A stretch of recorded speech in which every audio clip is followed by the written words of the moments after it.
winning games. You have been losing games. What are you preparing for that you don't have time to prepare for? Defending set pieces.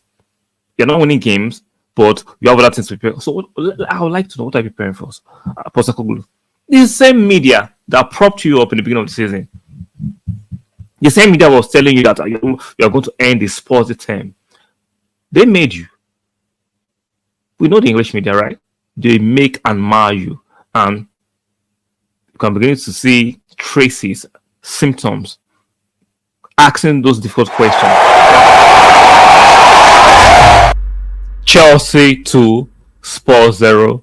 We've seen this similar performance from Spurs before. The mantra is they will have the needless, useless possession.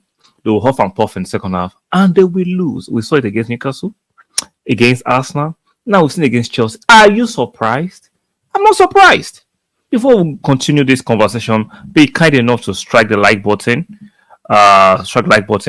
Subscribe, and make sure you turn on your notification bell. So back to the matter.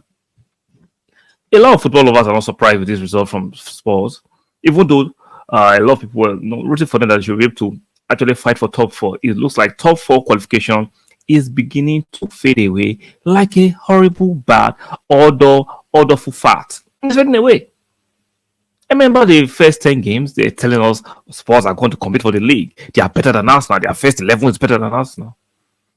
I've said it a long time. Guys, lay off the drugs. It's not good for you. Yeah, lay off it. Lay off it. Just 10 games, Spurs had won the league. They had won the league. Madison is better than Odegaard. I do not want to hear that conversation ever again. Never compare Madison to Odegaard ever again. Remember those days? Kulusevski better than Saka. It's like sports fans don't learn. You do not learn. Stay within your bracket. Stay within your lane. Chelsea is not even the yardstick to measure a team that is good enough. But it was a battle of the two mid-table teams, Chelsea. And Spurs made Chelsea to look like a team compete for the league in relative terms. People say, "Oh, but Spurs played well." How many times have we heard this rhetoric? "Oh, Spurs played well." Yeah, they played well. They had. Let me confirm to you again. They had a possession. Look at it, 62% of possession. They'll have what I call useless, needless possession. That was Spurs always have. And teams have actually acclimatized to how Spurs move, how they play. They've gotten used to it. And Postecoglou's arrogance has refused to adjust. Like he was telling us, I don't prepare for set pieces. They consider 2 goals from set piece actions again. But yet, I have other things to prepare for. Really? What are you preparing for than winning games? You have been losing games. What are you preparing for that you don't have time to prepare for? Defending set pieces. You're not winning games, but you have other things to prepare. So I would like to know what are you preparing for? Postecoglou. The same media that propped you up in the beginning of the season. The same media was telling you that you're going to end the Spurs term. They made you. We know the English media, right? They make and mar you. And you can begin to see traces, symptoms, asking those difficult questions. You can see Postecoglou becoming a bit more spiky in recent interviews because you're about to mine. Your P45 is on the way. You'll be found out this is not the Australian League. This is not the Scottish League. You're not playing a 2-horse race of Rangers and Celtic. This is not a low-budget league. This league is highly competitive. And you have to adjust to certain things or else you will be consumed or swallowed up. And Spurs are beginning to look bang average. Like I said, they will have the needless, useless, uninspiring possession that they always lay claim to, but they are losing games. Now, the aspiration for top 4, like I said, is looking like something that is vanishing so quickly. So quickly. I won't be surprised they can put up a performance and maybe win a game at the weekend against Liverpool, but I highly doubt it. They look uninspiring.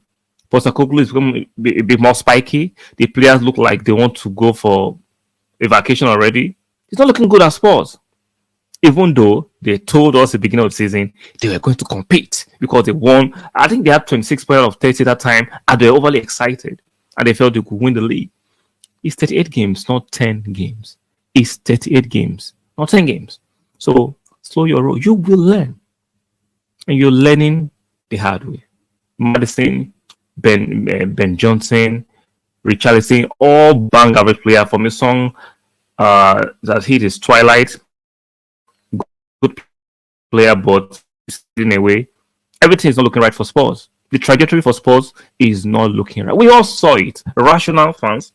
So I saw it. But you say, oh, it's an Arsenal fan hates us. Yes, I'm tribalistic towards Spurs, but at the same time, I can be objective.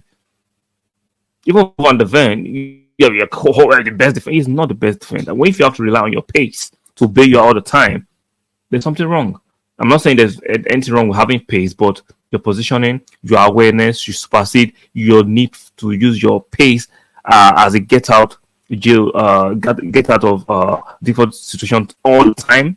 You are not as good as you are. If you're a defender, you have to resort to your pace all the time. You are not as good as you are. Do not listen to this. Have big football analysts or content creators who don't know what they're talking about. Pace is good, but brilliant players don't rely on their pace most of the time.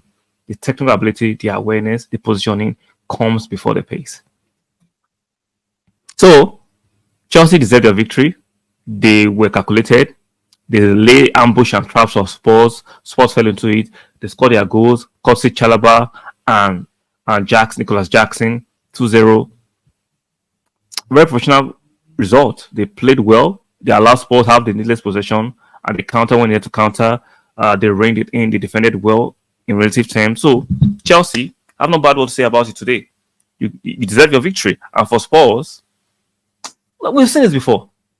As in, against Newcastle, against Arsenal, against Chelsea, it's the same performance. Needless possession, huff and puff in second half, and lose. We've seen it before. It's not new. It's nothing new you've not seen before. So, guys, let me know what you think in the comment section. Do you think finally the aspiration for top have finally faded away? Is looking bleak. Is not. They can still retrieve it if they can put series of wins together, but I don't say it. Even though I want them to win, so it can help us win the title as a national fan, but we might have to rely on other teams to do the job. If you are relying on Spurs to do you a favor as a national fan, you are on a long term. So let me know what you think in the comment section regarding this win for Chelsea. It doesn't mean Chelsea have turned their season around. We know Chelsea are a yo team. They can win today and lose in the next match. We've seen it throughout the duration of the season. So both teams are suffering from inconsistency in a very high level. So let me know what you think about both teams in the comment section. Your way out, be kind enough again to strike the like button. Very important. Subscribe. And do not forget to turn on your notification bell. And I will see you guys on the next one. Au revoir and bye for now.